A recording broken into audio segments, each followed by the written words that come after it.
let's have a word of prayer before we get into the Most High's word this morning.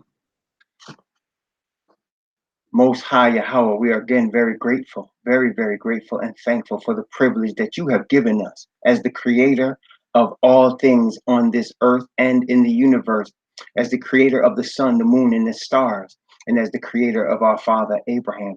We are calling upon you in the name of your only begotten Son, Messiah, Yahweh Shah, as we go into your word this morning, that we as sinners might be converted by your spirit of righteousness and might bring glory and honor and praise to your name, Yah, that we might bring you honor and glory. And as Messiah has taught us, we might do always those things that please you. As we go into your word, bless us this morning and all those under the sound of my voice, each individual situation, as each individual star you know by name. Please bless them in their situations and in them. In the name of Messiah, Yahweh Shah, we pray. Amen.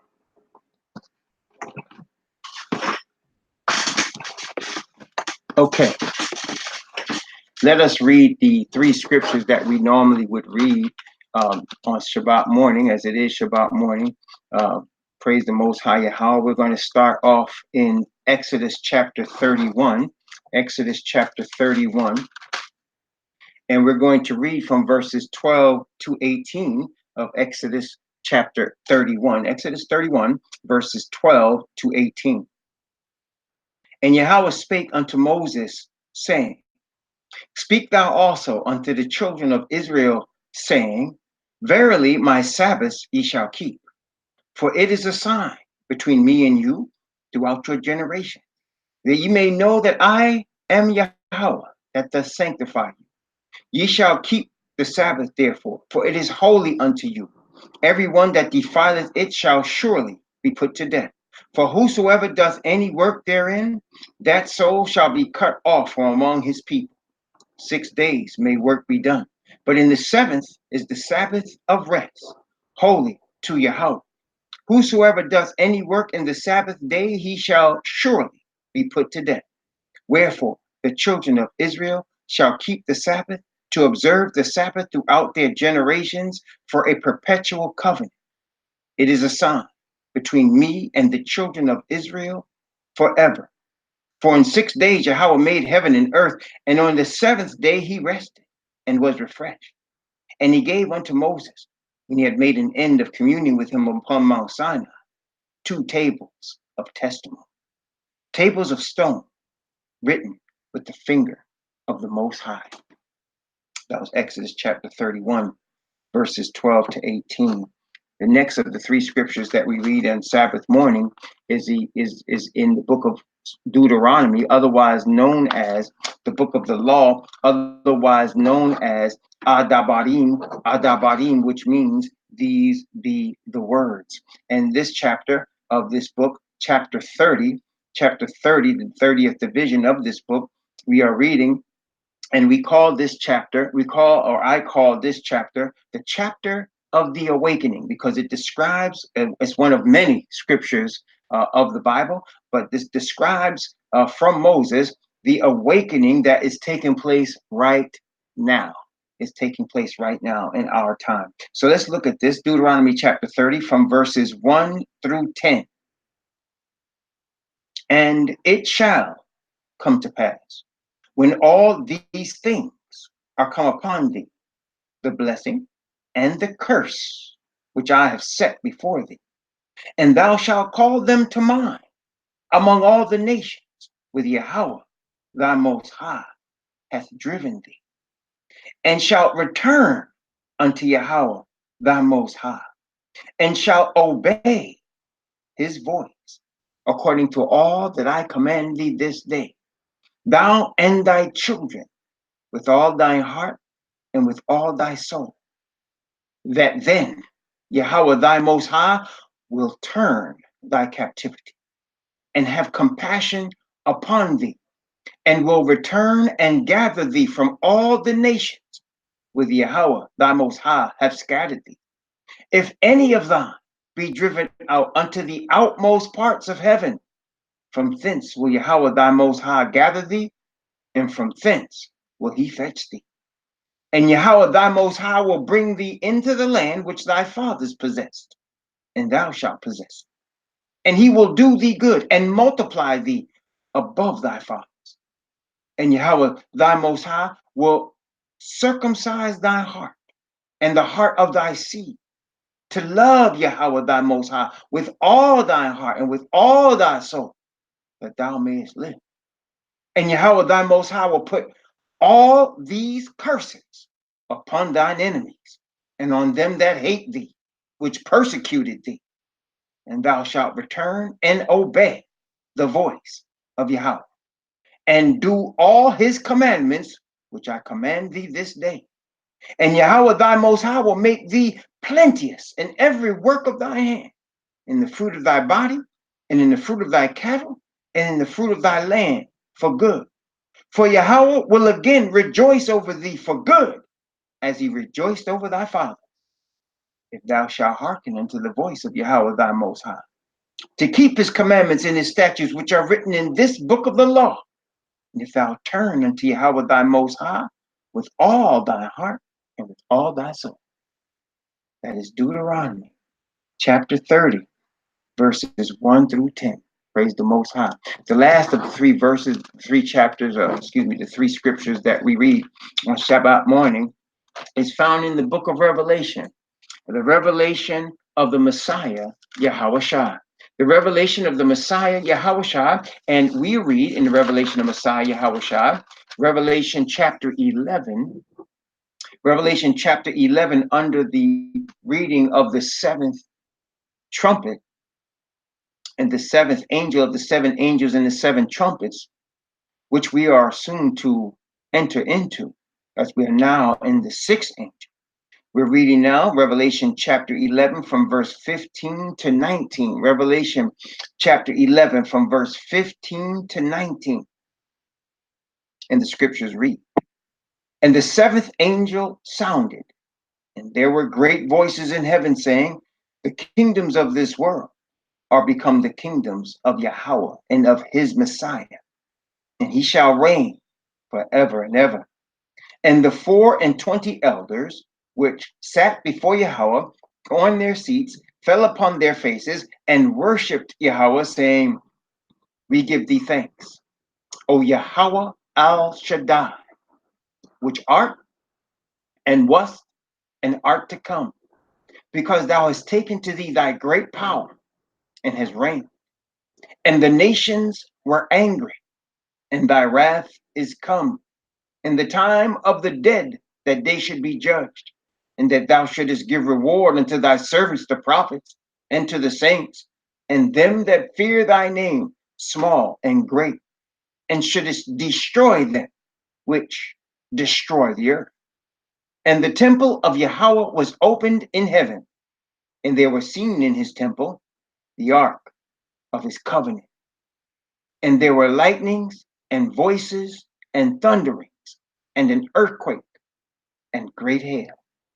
Praise the Most High Yah. Actually, it says there ark of his testament, but the word testament is translated covenant.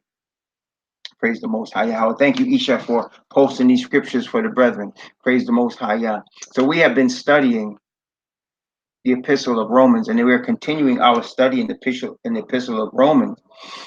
As we have been usually doing, I want to give you some backdrop before we go into the section of the letter of Romans that is described as chapter 4. I want to go into some things. First, let me start the recording. Let me not forget that.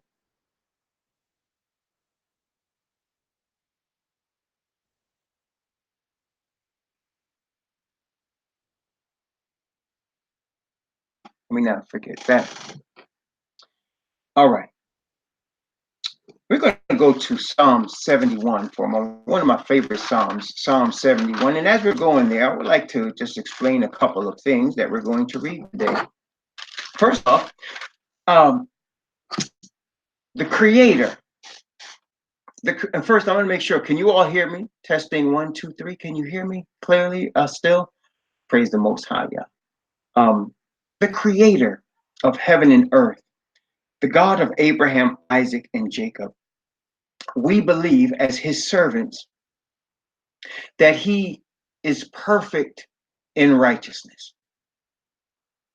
When I say perfect righteousness, it's a deep phrase, because what we are implying, what we are actually plainly saying, is our God, Yah, who is perfect in righteousness. He never makes any mistakes. He never, ever does anything wrong. Everything he does, everything he says, everything he is right. Did y'all hear that? As his servants, we must understand this, because the majority of the earth does not believe it. But the truth of it is, he is perfect in righteousness. Everything he does, everything he says, every decision he makes is perfect. He never, ever makes a mistake. Now, as human beings who are weak, who die, who degenerate, we don't understand that. How can a God be perfect and not make any mistakes, and yet the earth is filled with sin and violence and all manner of evil that shit cannot even be described? How is it that the God of heaven is perfect in all his ways?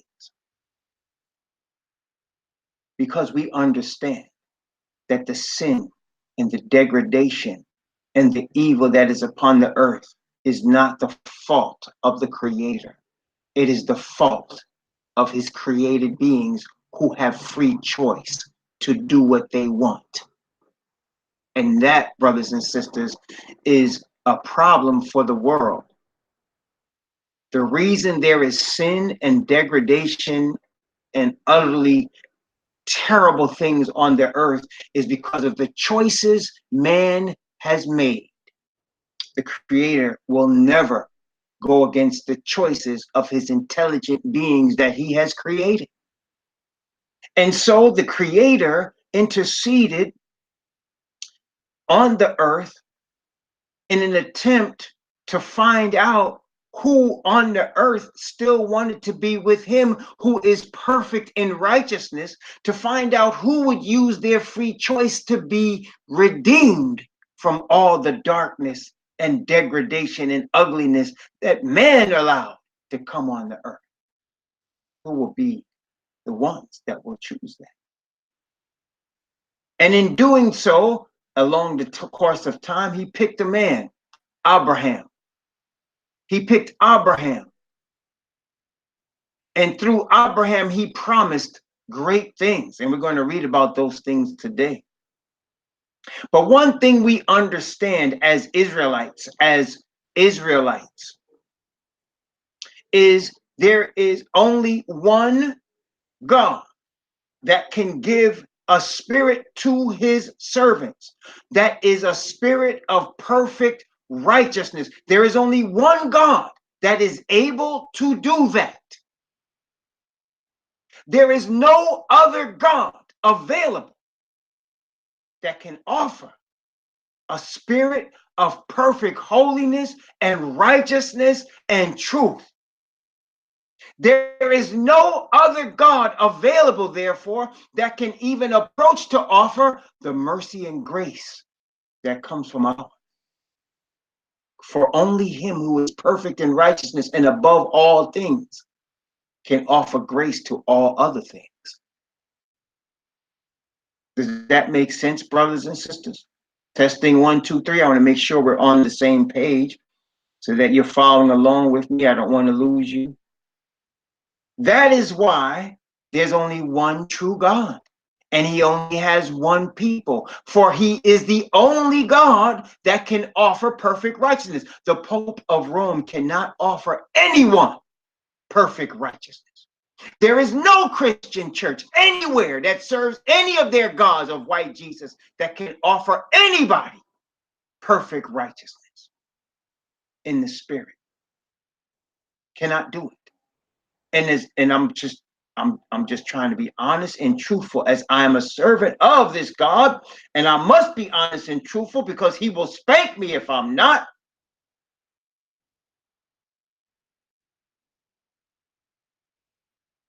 since he is the only one that can offer truth and righteousness in the highest level, he has chosen one nation to do that. And therefore, the God of that nation is the only God available. That is why there is no other chosen people but the Israelite people. There's no other chosen people, because it is only their God that can offer the world perfect righteousness.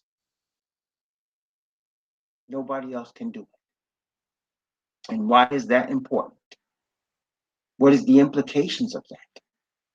Brothers and sisters, it is important because the Creator made our Father, the Father of the entire human race. He made Adam perfect in righteousness. He did not make Adam imperfect. He made Adam complete in symmetry of spirit and body and mind. He made Adam complete in all things and gave him dominion over this whole entire planet. And the planet was perfect. No animals were killing each other. There was no sin. There was no violence on the earth.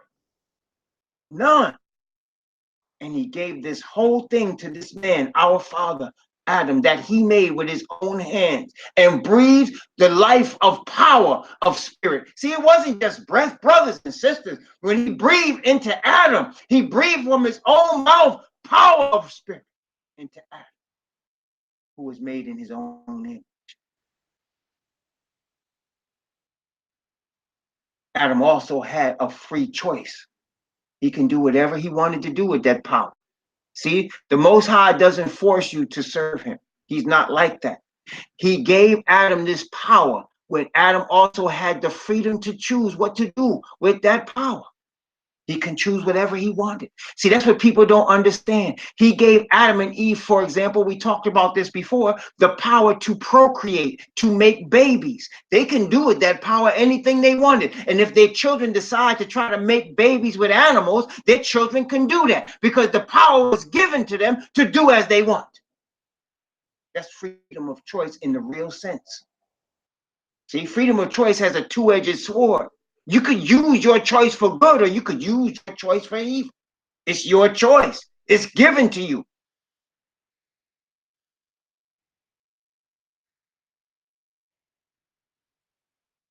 So he gave Adam all the power, and then he made him a helpmeet, a woman, made in the image of Adam. As Adam was made in the image of the Creator, the woman was made in the image of Adam to be his helpmeet, to work by his side.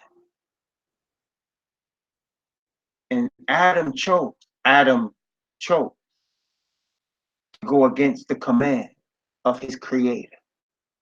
He chose to go against his nature of righteousness. He chose to allow the enemy of righteousness to take over his dominion. And that's why we're in the situation that we are in right now. Don't ever, as an Israelite, let the heathen blame their God. Let them point to the sky and shake their fist at their God. But we know this situation exists on the earth today. The degradation exists because of the choices our fathers made. We know this. And because of that, through us, in Messiah's name, the Father is offering his perfect righteousness to those on the earth that want to escape this terrible decision, this blunder that Adam did, and the consequences of it. So let's look at Psalm 71. I want to focus, we're not going to read the whole Psalm, which is 24 verses, because I want to focus on certain aspects of this Psalm that we might understand what we're dealing with here today.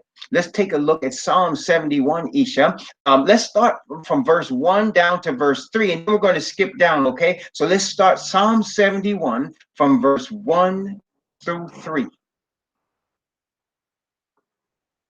In thee, O Yahweh, do I put my trust. Let me never be put to confusion. Deliver me in thy righteousness. Cause me to escape. Incline thine ear unto me and save me. Be thou my strong habitation, whereunto I may continually resort. Thou hast given commandment to save me, for thou art my rock and my fortress. Let's stop here. So the psalmist starts off and declares his complete trust in the only one that has perfect righteousness, Yahweh. Remember what we read yesterday. All the gods of the nations are but idols, but Yahweh made the heavens. He says, in thee do I put my trust. This is what we call trusting in the Messiah. When you put your trust in him, that means you're letting go of all your rights to choose evil. Listen, we're born to choose evil. We're born in sin and shaping in iniquity, brothers and sisters. But when we put our trust in Mashiach Yahushua, in the Father, in the name of Mashiach Yahushua, we are deciding to give up our right to choose evil. Just like Adam should have decided to give up his right to choose evil when he was given perfect righteousness, and he didn't. We are exercising our choice to choose perfect righteousness, just as Adam exercised his choice to go against the Creator. Does that make sense so far? Well, make sure you're with me, brothers and sisters. In thy righteousness, deliver me. Notice he's asking for deliverance in the righteousness of the Creator, not his own. Okay, let's continue. I'm going to read from verse 15. I'm going to read from verse 15 and read verse 16. Verse 15 and 16. Actually, yeah, from verse 15 and 16 for now. Verse 15 and 16. My mouth shall show forth thy righteousness and thy salvation all the day, for I know not the numbers thereof. I will go in the strength of the Most High Yahweh. I will make mention of thy righteousness, even thine only. Oh, man. See, brothers and sisters, this is called witnessing. Listen, this is called witnessing. This is witnessing. Okay? I'm going to show forth, he says, the righteousness of my God, the righteousness of Yahweh, and his salvation. There's no numbers of it. What does that mean? Brothers and sisters, there's no end. You see, when you are receiving the Spirit of the Father, there is no end to the light he will show you. Is there an end to the power of sunlight? Can you look with your bare face into the sun and not go blind? There is no power. There is no end to the power of the Father's righteousness. There is no end to the knowledge of light that he can give you. And brothers and sisters, I am a witness that as every year goes by, I am astounded that each year he teaches me more and more and more of his righteousness. And there's more to come, brothers and sisters. This is why I can confidently say, which I have said before, there's much more we're going to learn. I don't even know what it is, but I can tell you there's more because there's no end to it. There's no end. And that's the difference between us and somebody that's following a false religion. The false religions, brothers and sisters, and I use Christianity because I have personal experience, and many of you have personal experience in Christianity. There is no growth in the Christian religion. There's no growth in the spirit. There's no growth in the spirit of righteousness. What there is, brothers and sisters, is time serving. What do I mean by time serving? Talk to me now. Tell me the truth if this doesn't apply. Tell me if you have not heard this. When you ask an old Christian saint about their experience, what they gonna say? Most times, what they gonna say? I've been in the church 25 years. I've been in the church all my life. I've been in the church 40 years. I've been in the church since my great-grandparents. That's not growth in the spirit. That's time serving. You following me? That's not growth in the spirit. That's time serving. And when Christians talk about growth in the church, what are they talking about? What are they talking about? How many more people can we get? We want to have an evangelistic crusade because why? We want more people. And they try to got under the guise of we want to spread this truth. No, you're trying to get more people so that you can get more money. That's Christian growth, brothers and sisters. Talk to me. Y'all know I'm telling the truth, right? That's Christian growth. That's not growth to the Most High. Listen, growth to the Most High has absolutely nothing to do with numbers.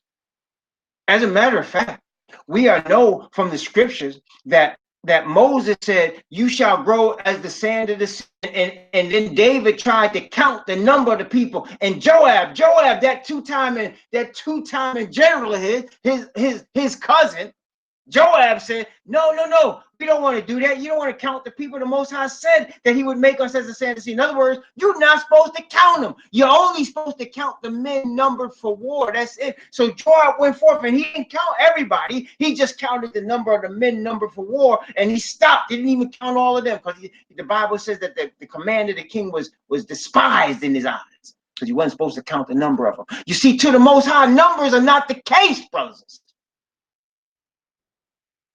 And that's what some of the heathen want to know. How many of you are there? Why do you want to know? It's none of your business. That's why you never say, how many Hebrew Israelites are there? Better ask the Creator, because we're not supposed to know. You know why we're not supposed to know? Because sometimes, brothers and sisters, if we outnumbered by the enemy, listen, he might send an army of angels that you can't even count. You understand? They don't even know where we coming from. We be coming from all directions. He don't even know. They might think you by yourself. You see, because the way the heathen operate, they operate by numbers. You understand? So they say, oh, there's 10,000 of us. There's only 10 of them. Let's go get them. And they feel all kind of powerful when they think they got the advantage. But you know what Al-Shai said? Al-Shai said, Master Yah, open the eyes of this man. Let him see that there's more with us than there is with them. The young brother opened, the Most High opened the young brother's eyes, and he looked and he saw the mountains filled with angels, with flames of fire. Brothers and sisters, the Most High can bring forth whatever he needs to. We don't need to know how many of us they are. That don't matter. What's growth in the spirit? That's true growth. The more closer our character resembles the character of Messiah, who is the representation of the master creator. When our character resembles his in a perfect way, that's, brothers and sisters, that's true growth right there. When we stop getting angry when we used to be angry, when we stop gossiping when we used to gossip, when we start seeking the glory of the Father, when we start humbling ourselves, when we start receiving the spirit of righteousness and walking in peace and harmony in the spirit, that, brothers and sisters, is growth that the Most High pays attention to. That's what he's looking for. That's what he's looking for. Okay? He ain't looking for how many of y'all there are. How many? We got 10 million in our church. We got 30 million. We got 100 million. Got 100 million losers, 100 million lost souls is what you got. Because that don't matter to the Most High. He's not counting every soul that breathes to say how many he got. What? You know what he said? I could make the rocks turn into Israelites if I want to. What you talking about how many you got? Let me tell you something that you already know. But for those listening, let me tell you something. Yahweh is the majority. Let me just tell you that right up. Yahweh himself is the majority. You understand? Let me just, okay? Yahweh himself is the majority. All right? We understand that as Israelites. Yahweh himself. It don't need Yahweh with anybody else. Yahweh himself is the majority. Okay? All other numbers come from him. He's the majority. And if you with him, you already in the majority. I don't care how many physical numbers are against us. That's why, brothers and sisters, that's why we need to understand this. That's why, as Israelites, he has us by ourselves often. He has us by ourselves because we need to understand this. You don't need a denominational building with a bunch of people in it, with a wooden cross in it. You don't need that. You don't need somebody called pastor to lead you. You got the majority already when you got Yahweh. He's trying to teach us that. And you got his righteousness. You got everything you need. You got everything you need right there because he, Yahweh, is the majority. And the spirit is more powerful than the flesh. The war that's going on in the spirit is much more. It's much more powerful than what's going on in the flesh. All you're seeing in the flesh is an outgrowth of what's happening in the spirit. And that's true all around, all around. As you are receiving the spirit of righteousness from your Father, the outgrowth is made manifest in what you do in the flesh. We're going to talk more about that. Let's continue. Psalm 71. Psalm 71. I'm going to read from verse 17 down to verse 24. And I want you to please pay attention because verses 19, 23, and 24 are the main ones we're talking about. But I don't want to skip any of these verses here. From verse 17 down to verse 24, please pay close attention to this. And if you would like, if the Spirit leads you, please read this psalm for yourself and glory in the Most High. Yeah. Notice what it says. O Most High, thou hast taught me from my youth, and hitherto have I declared thy wondrous works. Now also, when I am old and gray-headed, O Most High, forsake me not, until I have showed thy strength unto this generation, and thy power to everyone that is to come. Thy righteousness also, O Most High, is very high. Who has done great things, O Most High? Who is like unto thee? Thou hast showed me great and sore trouble.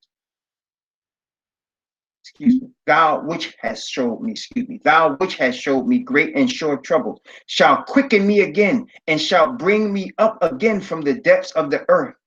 Thou shalt increase my greatness and comfort me on every side. I will also praise thee with the psaltery, even thy truth, O my Most High. Unto thee will I sing with the harp, O thou Holy One, set apart one of Israel. My lips shall greatly rejoice when I sing unto thee, and my soul, which thou hast redeemed. My tongue shall talk of thy righteousness all the day long, for they are confounded, for they are brought into shame that seek my hurt. Yes, when you are covered in the Father's righteousness, anybody against you is against him. You understand? When you are covered in the Father's righteousness, anybody that's against you is against him. You understand? And when they're against him, they're against Messiah. And you don't want to be against Messiah. Messiah told that man that came to him, he said, if my kingdom was of this world, then would my servants fight. He told disciples, I can call my Father right now. He can send me 12 legions of angels. 12 legions right now, if I called on it. But it wasn't the time. He said, now is the power of this, now is your time in the power of darkness, because that was the time of the sacrifice, you understand. But when Messiah gets ready to come back, we saw it already, Jeremiah chapter 51, we saw it already, Revelation chapter 19, we saw it already, Ezekiel chapter 38 and 39, we have seen it already, Jeremiah chapter 30, mark those ones and go read them, because we saw it already when he's ready to come this time, when he's ready to return this time, he's coming with the noise. He's coming with the noise. Why? Because when you offend his people, you offend him. And he's the majority. Praise the Most High.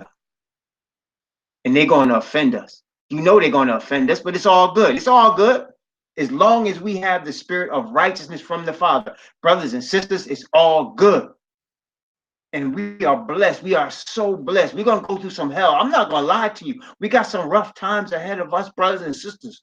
We got very rough times that this world has never seen. We got ahead of us. But remember, the Father's the majority.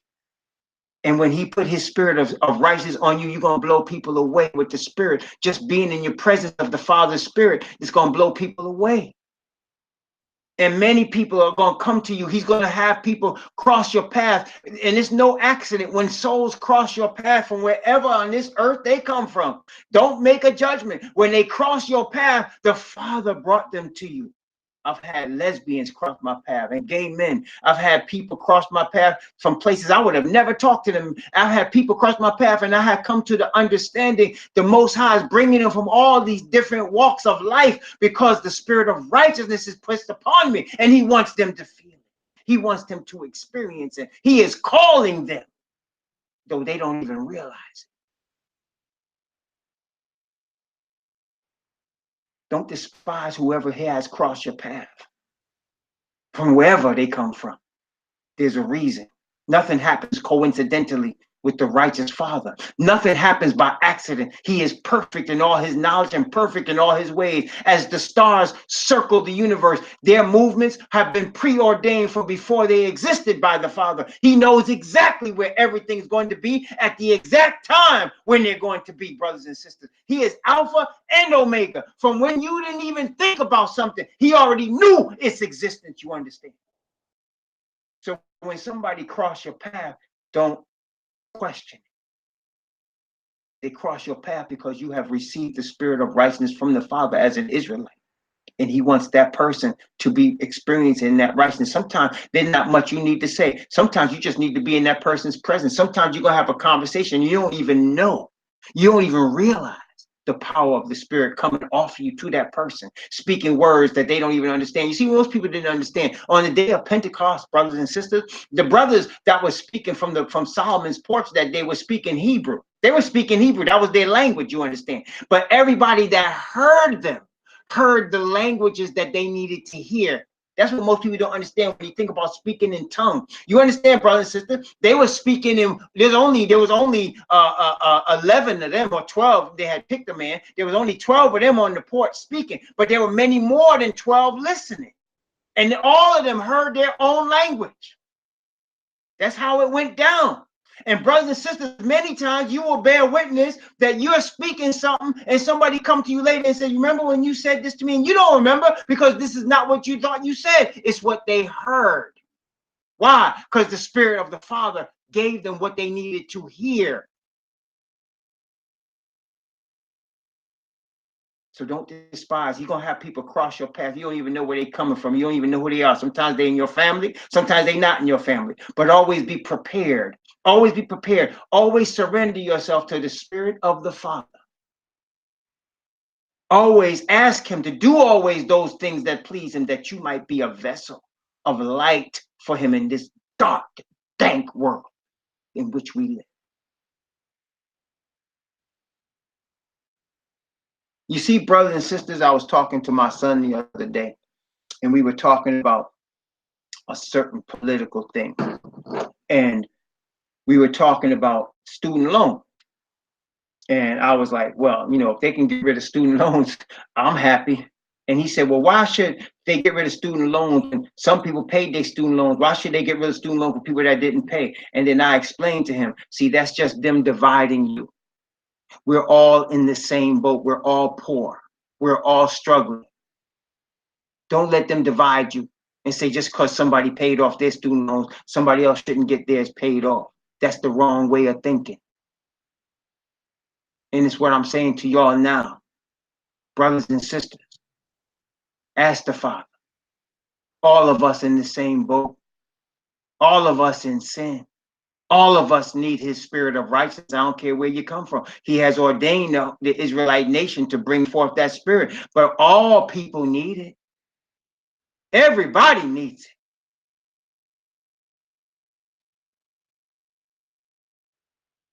Now, as we're going to look in the epistle in chapter 4, before we do, we're going to talk about Abraham, because Abraham is the subject of chapter 4, the fourth division of the epistle of Romans.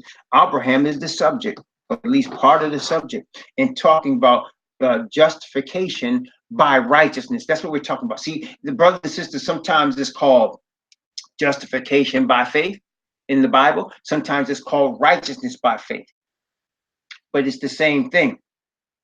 So today, for the sake of conformity, for the sake of understanding, we are saying justification by righteousness, because we are only made clear of our guilt by the Father's righteousness.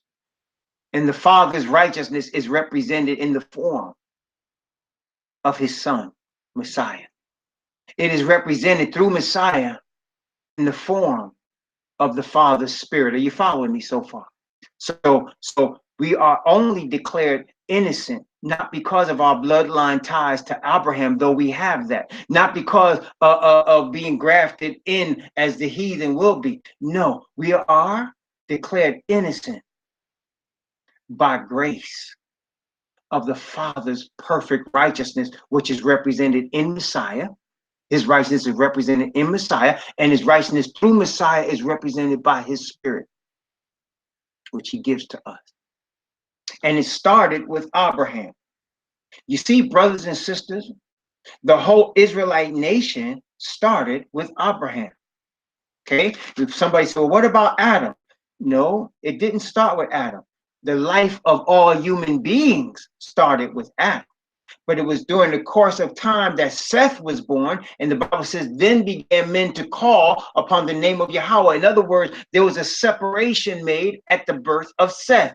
And Adam had a couple of other sons. He had more than a couple. He had sons and daughters, but it was at Seth's birth that Seth began to be among them that are lineage that served the Creator. Because people were serving other things even before the flood, obviously. That's why the Bible says the world was filled with violence, as it is now. But when he got to Abraham, it was through this man that he was going to create a nation. And that nation was going to be an example of the power of his righteousness and grace to the earth. That nation would be the nation that he would give the most holiest things that he can give to the earth, the power of his righteous spirit and his written word. It was through this nation that he's going to teach the entire earth about who he is. And this nation was going to be started from this one man, Abraham, who later became Abraham. So let's start here, and then we'll go into the fourth division of Romans. First, let's start here in chapter 12 of Genesis. Genesis chapter 12, otherwise known as Barashith. Barashith, the 12th division of this book written by the Hebrew prophet Moses, Genesis chapter 12. And I'm going to read from verse 1 of Genesis chapter 12. From verse 1 down to verse 7, Genesis chapter 12, from verse 1 to verse 7. Thank you, Isha Shama. Notice what it says. Now Yahweh had said unto Abraham, get thee out of thy country, and from thy kindred, and from thy father's house, unto a land that I will show thee, and I will make of thee a great nation, and I will bless thee, and make thy name great, and thou shalt be a blessing. And I will bless them that bless thee, and curse him that curseth thee. And in thee shall all the families of the earth be blessed. And Abraham departed as Yahweh had spoken to him, and Lot went with him. And Abraham was 75 years old when he departed out of Aram. And Abraham took Sarai, his wife, and Lot, his brother's son, and all their substance that they had gathered, and all the souls that they had gotten in Haran. And they went forth into the land of Canaan, and into the land of Canaan they came. And Abraham passed through the land unto the place of Shechem, unto the plain of Moreh, and the Canaanite was then in the land. And Yahweh appeared unto Abraham and said, unto thy seed will I give this land. And there builded he an altar unto Yahweh, who appeared unto him. Now I want you to understand. First, we understand that the Bible does tell us that Noah placed a curse on his grandson. He said, curses be Canaan, a servant of servants shall he be. So Canaan was a curse. And then the Most High told Abraham, I'm going to give you the land that belonged to Canaan. Now, out of all the lands he gave, he chose this particular one. And then later on, we would understand from the book of the law in Deuteronomy that he told his chosen people, my eyes are always on this land. All year long, my eyes are on this land. And then later on, we understand from the New Jerusalem coming down from Yahweh out of heaven, it's going to set on that land, and within that city, we understand from the throne of Yahweh, it will be a river of life flowing from that city, from the throne. We also understand that in that city also will be the tree of life, which bear 12 manner of fruits. Y'all understand all that? And it will be on that land. Why is that important? Because the only other time you have seen a river flowing from a place with the tree of life was called what? The Garden of Eden. That's the only other time you saw that on the earth. Okay? So the Most High apparently understands this was the place that he had originally chosen. It's the place that he originally had with the tree of life, and he's going to place the city there with his chosen people in that same place that was the Garden of Eden. The same place. People say, but we thought the Garden of Eden, and we thought all things started in Africa. It did. That place ain't called, that place ain't no Middle East. That place ain't no such thing. The Bible never mentions no such thing as a Middle East. That's a man-made construct. That's no Middle East.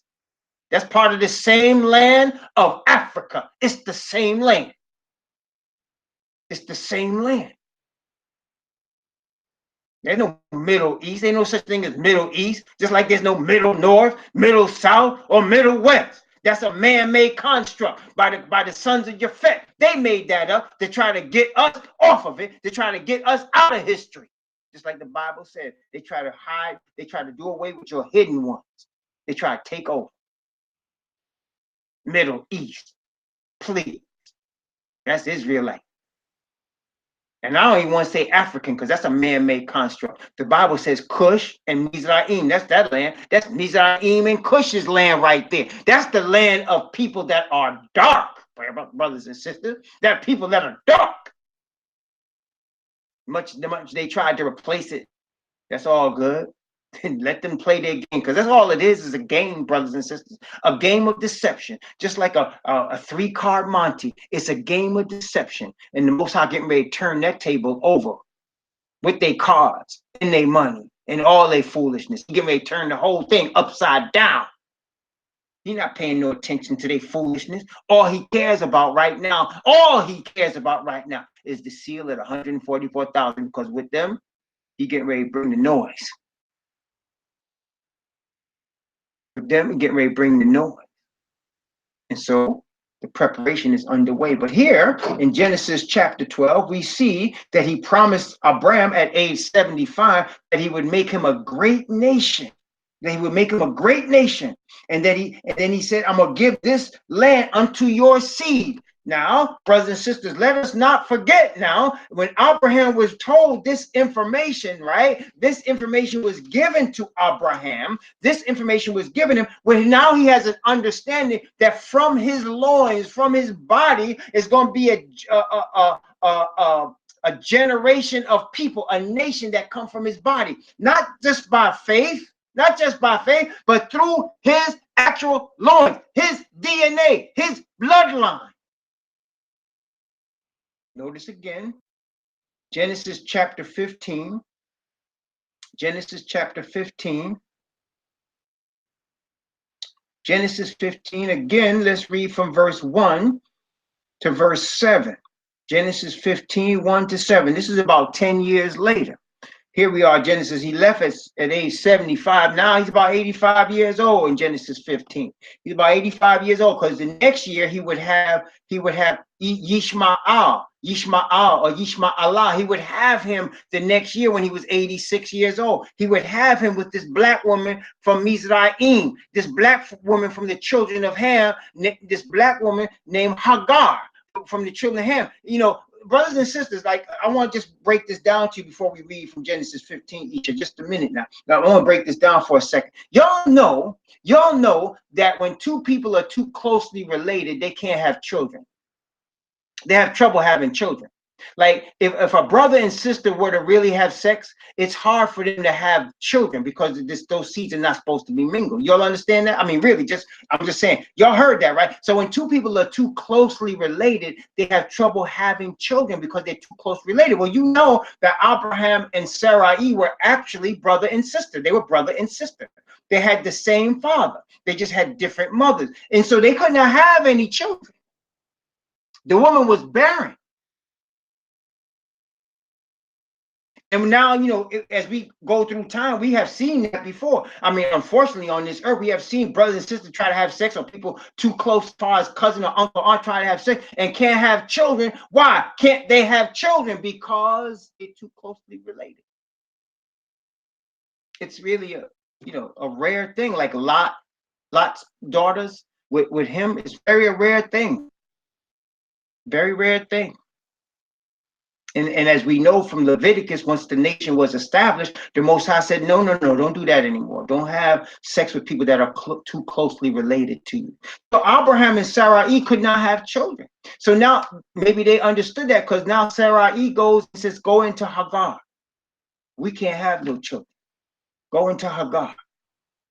So he takes this woman from Ham, one of Ham's children, from Mizraim, and he has a child. But here in chapter 15, that hadn't happened yet. So it was the year before, okay? It was the year before. So let's take a look at this. Genesis chapter 15 from verse 1 down to verse 7. Genesis 15, 1 to 7. Notice what it says. After these things, the word of Yahweh came unto Abram in a vision, saying, fear not, Abram. I am thy shield and thy exceeding great reward. And Abram said, Most High Yahweh, what wilt thou give me, seeing I go childless, and the steward of my house is this Eleazar of Damascus? And Abram said, behold, to me thou hast given no seed, and lo, one born in my house is my heir. And behold, the word of Yahweh came unto him, saying, this shall not be thine heir, but he that shall come forth out of thine own bowels shall be thine heir. And he brought him forth abroad and said, look now toward heaven and tell the number of the stars, if thou be able to number them. And he said unto him, so shall thy seed be. And he believed in Yahweh, and he counted it to him for righteousness. And he said unto him, I am Yahweh that brought thee out of Ur of the Chaldees to give thee this land to inherit it. Okay. So he makes it very specific. He's telling Abraham, no, it's not going to be a man, Eleazar, who's been faithful to you, your faithful servant.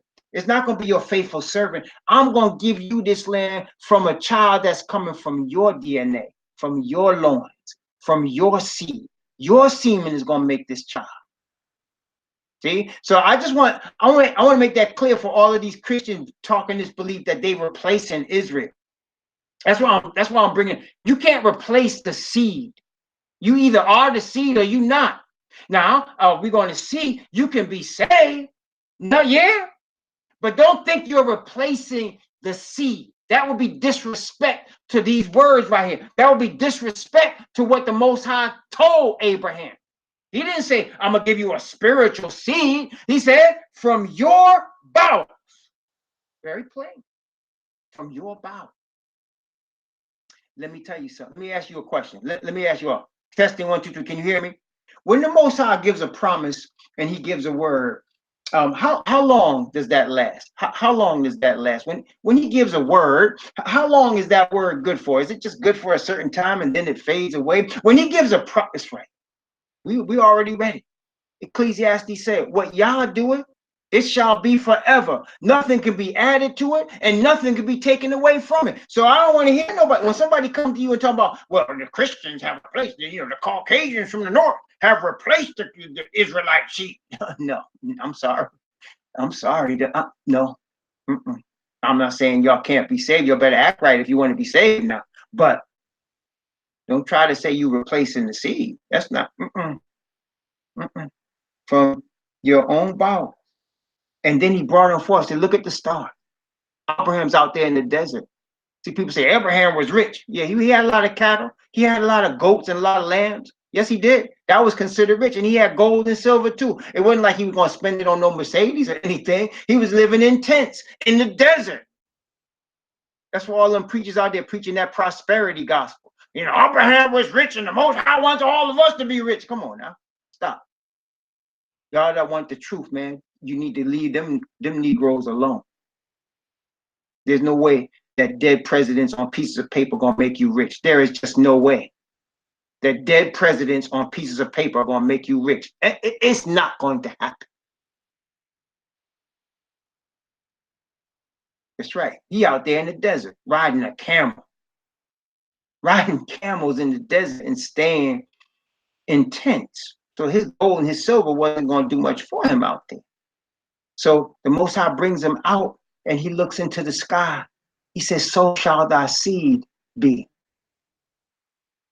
And Abraham trusted. He put his trust, he put his trust in the righteousness of Yahweh. He's 85 years old. His wife now 75 years old. And okay, I'm trusting that. I'm believing that.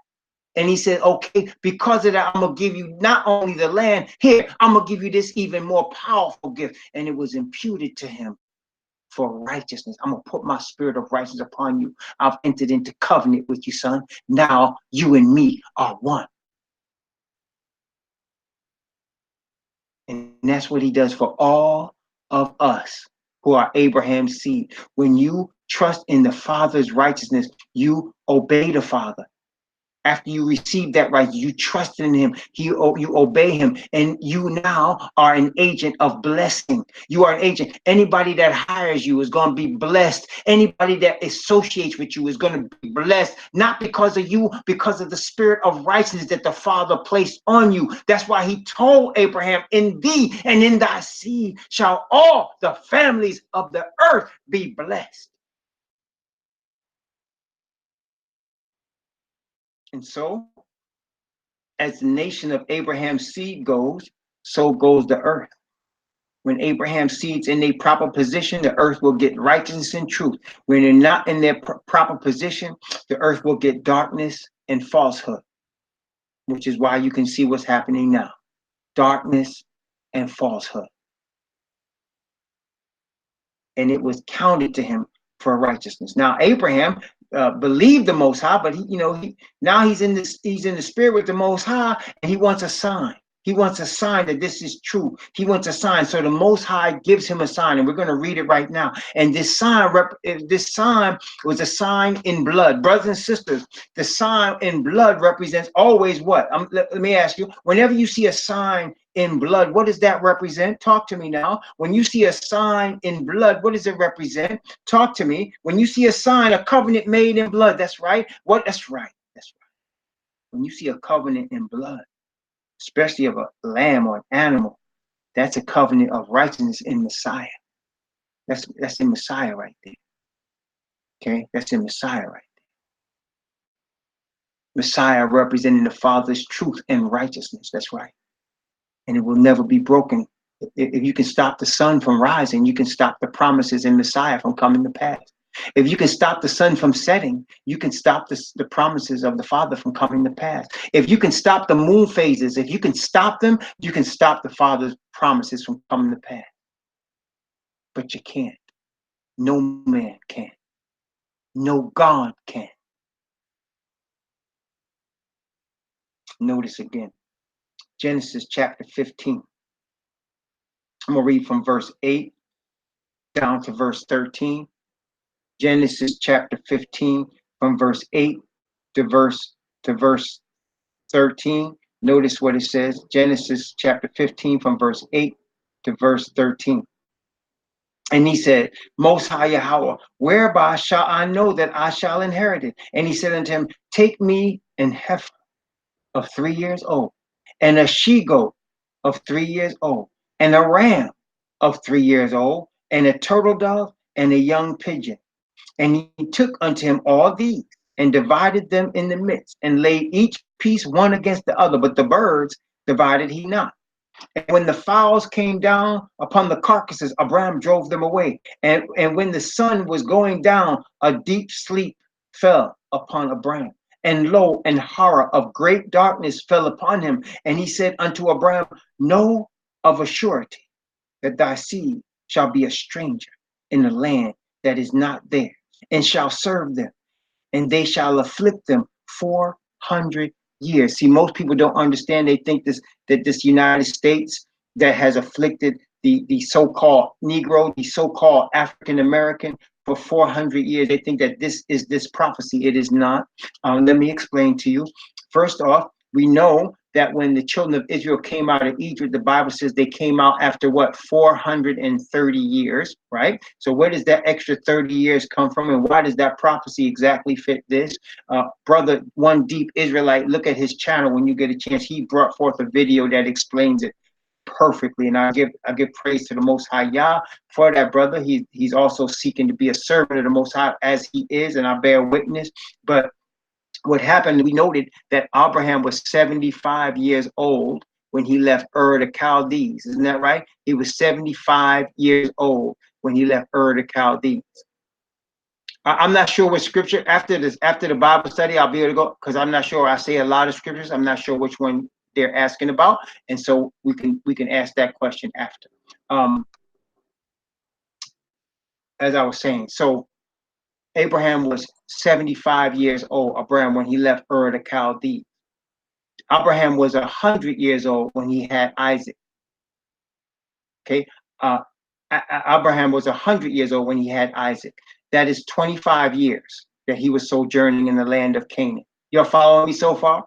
Abraham was 100 years old when he had Isaac, and so now he's 25 years in the land of Canaan. Isaac is weaned at age 5, according to Leviticus.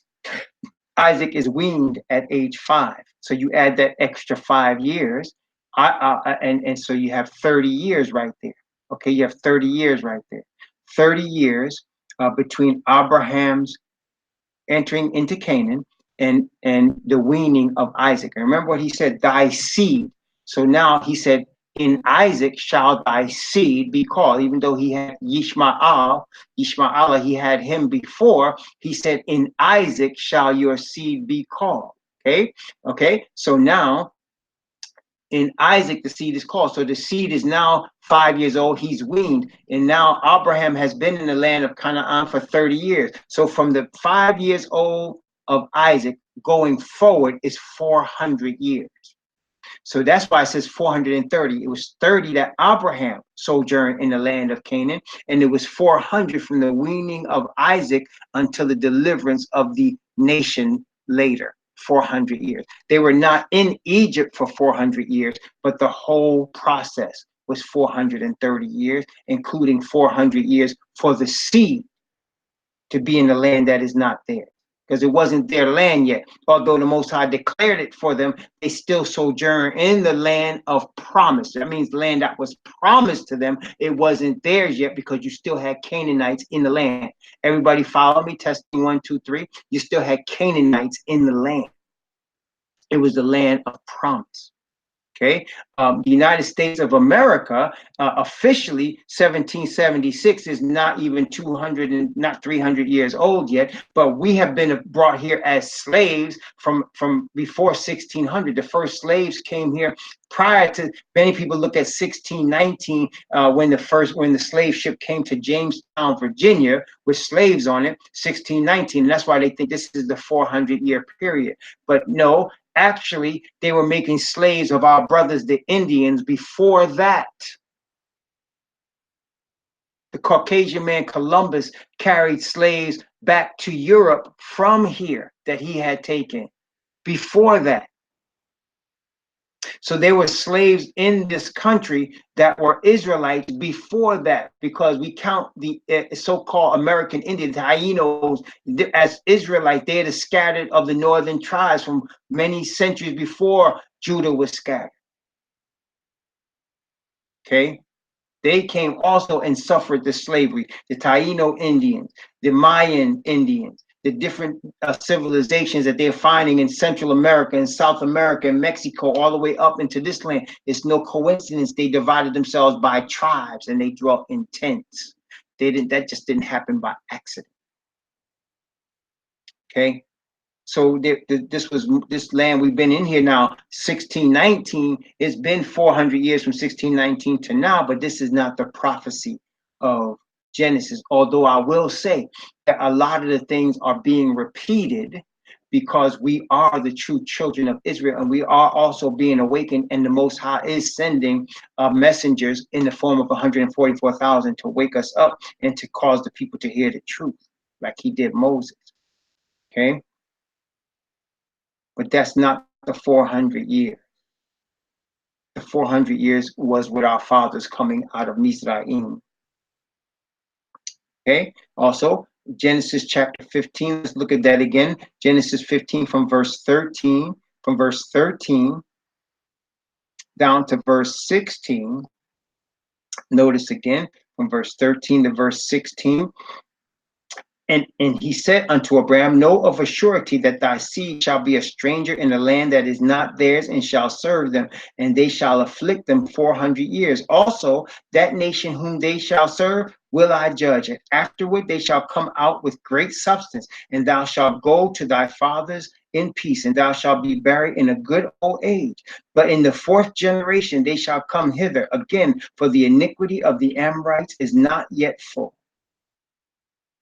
And that's why when we read Leviticus chapter 18, he said, the land is vomiting them out because of all the abominations they committed on it. And he told our fathers, don't commit the abominations that the men of this land committed, because they'll vomit you out as well.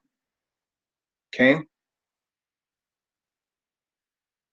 And the Most High made this promise. He came between the animals. Notice from verse 17 to verse 21 of Genesis 15, from verse 17 to verse 21. Notice what it says.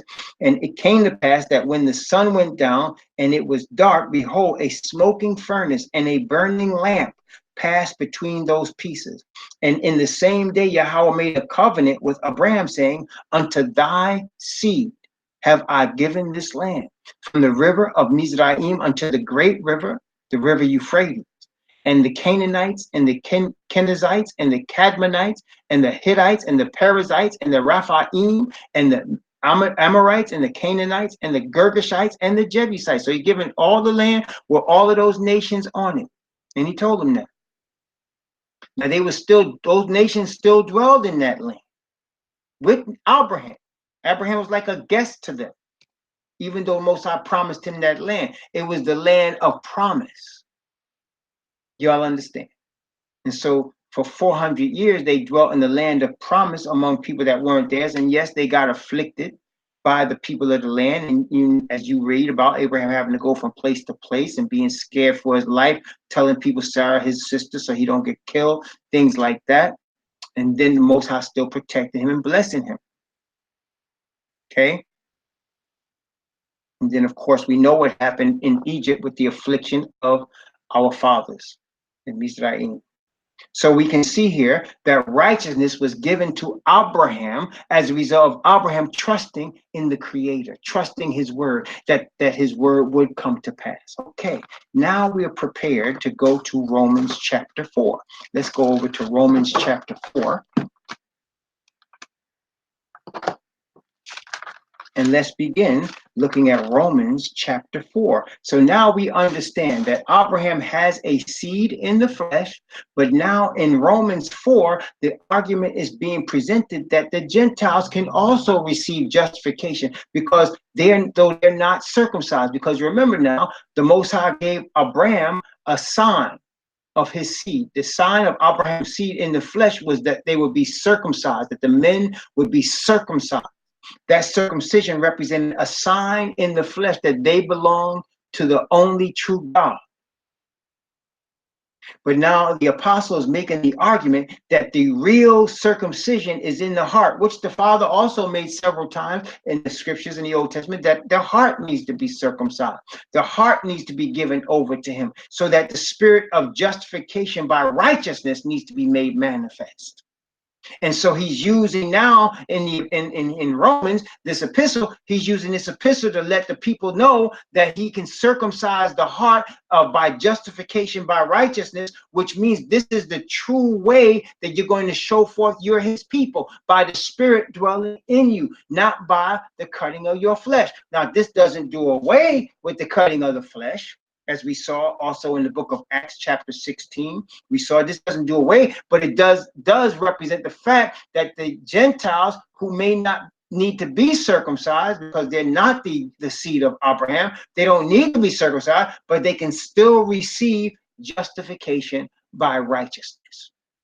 And as Israelite people, our function on this planet is to show forth to the heathen the true God and the power of justification by righteousness. It becomes the most important doctrine in the Bible for the seed. You see, there's two things that need to be plugged in together for this whole situation in terms of the kingdom to be made manifest. There needs to be the seed of Abraham, and they need to be plugged into justification by righteousness. They need to be plugged into it so that they can become examples to the heathen of the truth. Because all the gods of the nations are idols. Yahweh made the heaven. Okay? There's no white Jesus. There's no Pope that can save you. There's no Prophet Muhammad that got anything from anybody called Allah that the Most High is recognized. There's no Judaism with its Kabbalah and its Talmud that the Most High recognizes. None of these people belong to him as the chosen seed, but all of them can be saved through the chosen seed. Okay, there is a chosen seed. And here we are in the last days, and he's going to make manifest that connection between the chosen seed and justification by righteousness. Okay? Romans chapter 4 from verse 1. We read Romans chapter 4 from verse 1. And we're going to be looking at James. I want to definitely bring up James in this as well. Romans 4 from verse 1 down to verse 5. Notice what it says. Romans 4 from 1 to 5. What shall we say then that Abraham, our father, as pertaining to the flesh, hath found? For if Abraham were justified by works, he hath whereof to glory, but not before Yahweh. What saith the scripture? Abraham believed Yahweh, and it was counted unto him for righteousness. Now to him that worketh is reward not reckoned of grace, but of debt. But to him that worketh not, but believeth on him that justifieth the ungodly, his faith is counted for righteousness. Now, I want to stop here for a minute. So again, I want to stress, the Bible is showing us here that you cannot be justified or declared innocent by anything that you do. You cannot perform the works of the Creator in your own strength. You need the Spirit of the Father's righteousness to perform his works. Now, let me bring you some confusion that, according to Christianity, might be confused to them because they're not supposed to bring forth this truth. This truth is supposed to be brought forth by the Israelite nation. But let's compare what we just read to James chapter 2. James chapter 2. James chapter 2. I'm going to read James chapter 2 from verse 14. From verse 14 down to verse 24. Okay, James chapter 2, also from 14 to 24. James chapter 2 from 14 to 24. And excuse me if we go a little over in our time in the first part today. We're going to have a second part, of course, but we're just going to stop here in a little bit. But James chapter 2 from verse 14 to verse 24. Notice what it says. What doth it profit, my brethren, though a man say he hath faith and have not works? Can faith save him? If a brother or a sister be naked and destitute of daily food, and one of you say unto them, depart in peace, be ye warmed and filled, notwithstanding ye give them not those things which are needful to the body, what doth it profit? Even so faith, if it hath not works, is dead, being alone. Yea, a man may say, thou hast faith, and I have works. Show me thy faith without thy works, and I will show thee my faith by my works. Thou believest that there is one Most High, thou doest well. The devils also believe and tremble. But wilt thou know, O vain man, that faith without works is dead? Was not Abraham our father justified by works when he had offered Isaac his son upon the altar? Seeing thou how faith wrought with his works, and by works was faith made perfect? The scripture was fulfilled, which said, Abraham believed Yahweh, and it was imputed unto him for righteousness, and he was called the friend of Yahweh. Testing 1, 2, 3. Can y'all hear me there? Did y'all hear those scriptures? I didn't see them posted. Did you hear them? Testing 1, 2, 3. Okay, good. So it appears from these two scriptures that they contradict each other. It appears you have James chapter 2 saying Abraham was justified by his works, and then you have Paul here in Romans chapter 4 saying you can't be justified by work. It appears, I say, not that it's true, but it appears that these contradict each other. Now, if you ask Christians, they don't be able to explain to you. But let's explain. Notice James mentioned the offering of his son Isaac upon the altar as justifying his faith. Notice Paul is talking about, and right, a brother and sister also destitute of food. Notice Paul is talking about being justified and receiving righteousness in the spirit by circumcision. So what is going on here? The first step, obviously, is Abraham receiving righteousness. The outgrowth of that righteousness is Abraham trusting enough to offer his son. Does that make sense? So the receiving of the spirit of righteousness is a prelude to obedience. Okay? The receiving of the spirit of righteousness is a prelude to works of obedience. That is why when somebody declares, I have received the spirit, but yet all they're doing is foaming at the mouth, babbling in an unknown tongue and jumping up and down, they might have received a spirit, but it's not the set apart spirit of the Father. It was James chapter 2 from verse 14 to 24, Isha. I figured so. It was James chapter 2 from verse 14 to 24. James 2, 14 to 24. Matter of fact, as you're posting it, we'll read it again. Yeah, please. James chapter 2 from verse 14 to 24. Let's notice what it says. Let's read it again, because we're going to spend most of our time in Romans 4. What doth it profit, my brethren, though a man say he hath faith and have not works? Can faith save him? If a brother or sister be naked and destitute of daily food, and one of you say unto them, depart in peace, but be ye warmed and filled, notwithstanding ye give them not those things which are needful to the body, what doth it profit? Even so faith, if it hath not worked, is dead, being alone. Yea, a man may say, thou hast faith and I have works. Show me thy faith without thy works, and I will show thee my faith by my works. Thou believest that there is one God? Thou dost well. The devils also believe and tremble. But wilt thou know, O vain man, that faith without works is dead? Was not Abraham our father justified by works when he had offered Isaac his son upon the altar? Seest thou how faith wrought with his works, and by works was faith made perfect? The scripture was fulfilled, which saith, Abraham believed Yahweh, and it was imputed unto him for righteousness, and he was called the friend of Yahweh. Ye see then how that by works a man is justified, and not by faith only. So you can say you believe, but that doesn't mean anything if the spirit of righteousness is not dwelling upon you. Right, exactly. That's it, Kimmy. So, and you can, if you've ever experienced born again, if that change ever came over you, when you received that spirit and you received the born again experience, your first thought was what? You don't want to do the things that you used to do. And why is that? Because the spirit of righteousness has come upon you. You may not even understand what happened to you, but the spirit of righteousness has come upon you. And now you don't want, if you was a drinker, you don't want to drink no more. If you was a drug abuser, you don't want to use drugs no more. You've been delivered. Why? Because the spirit of righteousness has come upon you. And now your nature, by the spirit of divine nature, is now saying, I want to obey Yah. And in Christianity, they get it all messed up. And why does that happen? Because you have people that are sincere in their desire to change their life. And when that spirit comes on them, they want to change their life, but they're in an environment of false doctrine. That's why it happens like that. Okay, so there's something that happens, and a person that might receive the spirit and they might want to obey, but then they're surrounded by false doctrine and they're being taught opposite of what the spirit gave them. And that's why the fire goes out.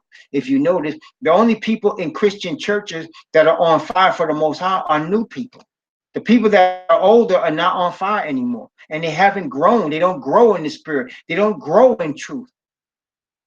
That's the reason, because you receive it initially But then you're surrounded in an atmosphere of false doctrine and deceit in Christianity, and you think you're doing the right thing because that's all you know, but now you're losing the spirit of obedience that was given to you.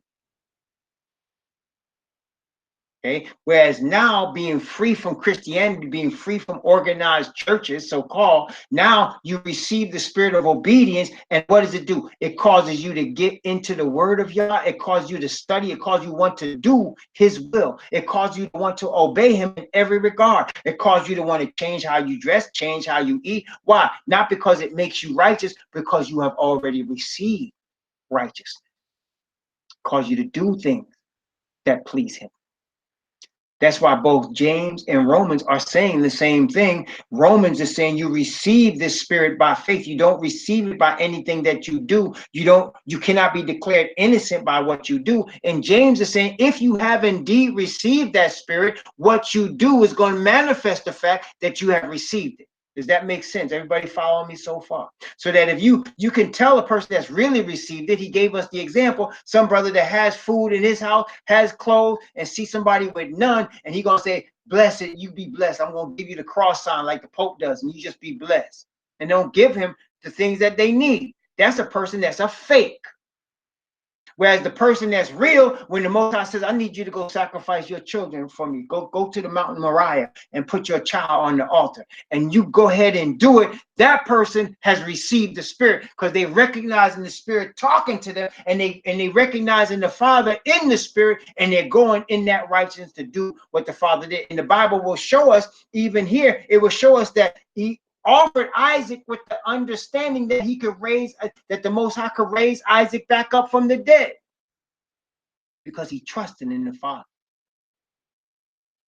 Okay, so they go together. It's not like they speak at opposite. If you listen to Christianity, these are contradicting each other, as the Christians would contradict themselves because their doctrine is false. I'm just being honest. The doctrines of the Christians is false, and so because of it, you're going to have contradictions that they cannot explain.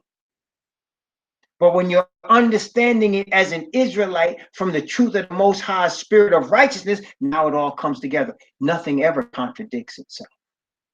So the spirit of righteousness that you receive, justification by righteousness, causes you to keep his commandments, statutes, and judgments. Okay, causes you to do his will. Praise the Most High Yah. Let's take a break here. I'm going to stop for a moment right here. Take a break, and we'll come back. We'll come back after the break. It is now 12:36. We're going to come back after the break. Let's have a word of prayer.